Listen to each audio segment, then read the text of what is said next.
It's okay, Daddy's here.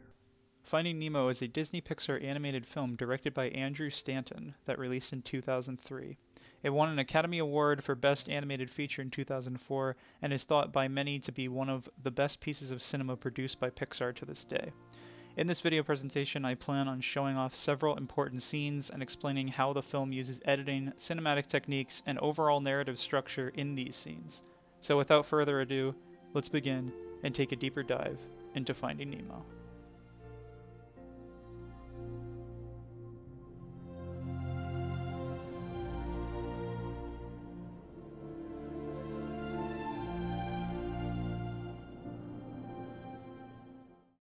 Before I begin, I'm going to explain how this presentation will work. I'm going to show off 3 scenes that I have found particularly important in the film. After I show a scene, I will then replay them and explain the interesting and important aspects of the scene. The entire film is filled to the brim with fantastic scenes, but unfortunately, I only have 10 minutes and I'm already wasting time. So let's get into the first scene.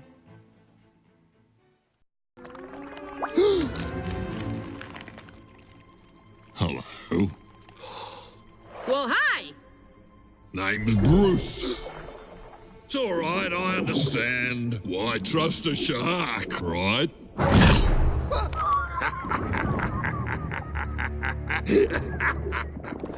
So, what's a couple of bites like you doing out so late, eh? Nothing. We're not doing anything. We're not even out. Great! Then how'd you morsels like to come to a little get-together I'm having? You mean like a party? Yeah, you're right. A party. What do you say? Oh, I love parties. That sounds like fun. You know, parties are fun, and it's tempting, but we can't because... Oh, come on, I insist. Okay. Bruce's introduction serves as an amazing example of why this film defies expectations both cinematically and through its narrative structure. For this entire scene, Bruce is always the largest thing on screen. Not only that, the audience's perspective changes drastically so that Marlin and Dory seem further away and in doing so, smaller. The film wants the audience to be put into the perspective of Marlin and Dory without actually giving us their point of view. Making our protagonists be further away and smaller and having Bruce tower over them and take up the entire screen is a perfect way to put the audience in the perspective of the characters.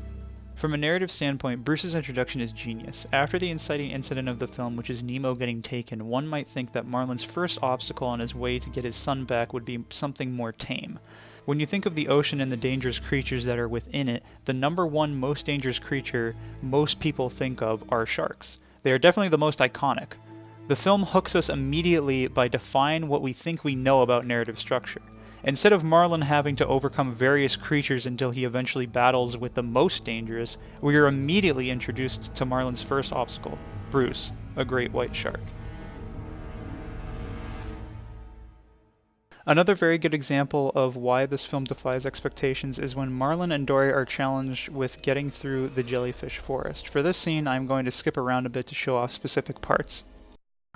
Hey, little guy. You wanted to go through the trench. I shall call him Squishy, and he shall be mine, and he shall be my Squishy. Come here, Squishy. Come here, little Squishy. Ow! Dory, that's a jellyfish! Bad Squishy. Bad Squishy. Shoot, get away.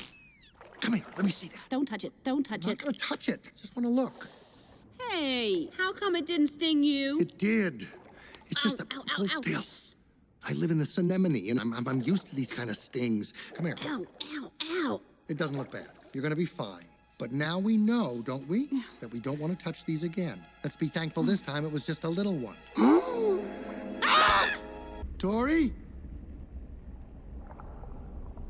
Oh, no. Dory! Dory! Dory! Dory!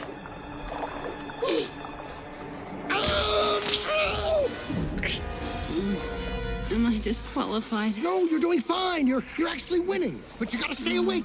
Where does P. Sherman live? P. Sherman. Wallaby Way. Sydney. That's it! Wallaby Way. Oh, stay awake! Sydney. Stay awake! Oh, stay awake! Stay awake!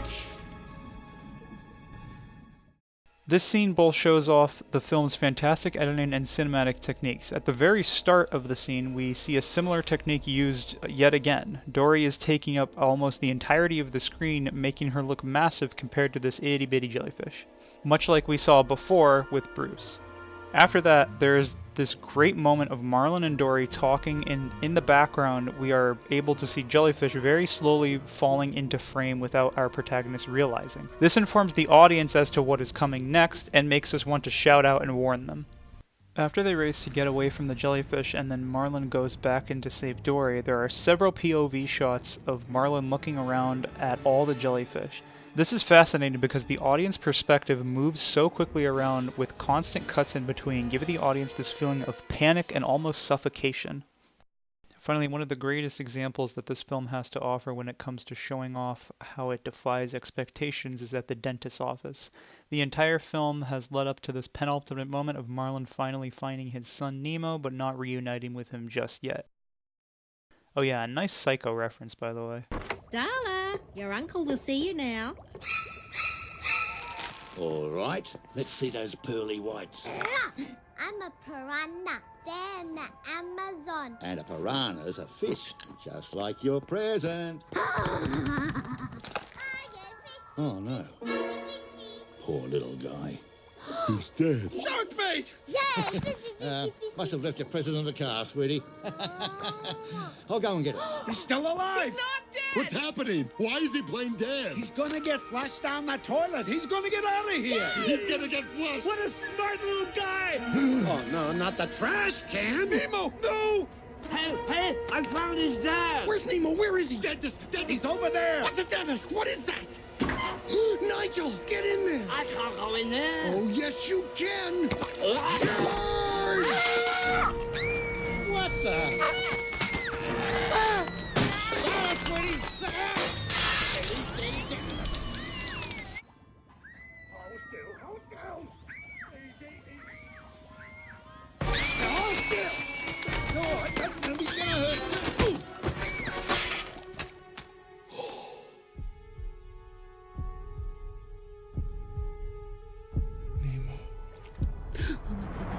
Gotcha! Get down! Nemo! Daddy?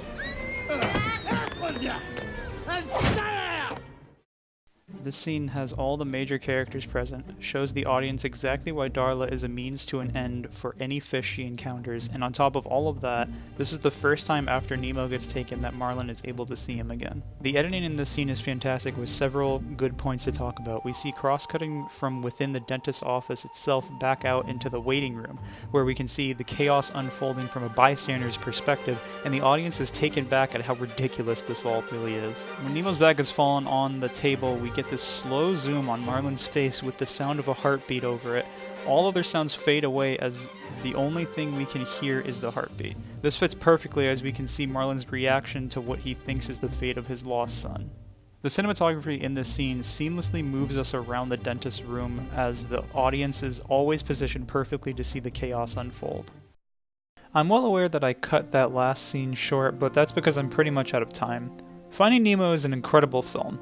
I wish I had longer to go over more scenes from it, but I feel like the scenes I've shown off really encapsulate why this film is so great. From its narrative to its great editing and cinematography. It was an absolute joy to go back and watch this film again, and I highly recommend everyone does the same after learning everything that we have in this class. But for now, that's all. Thank you.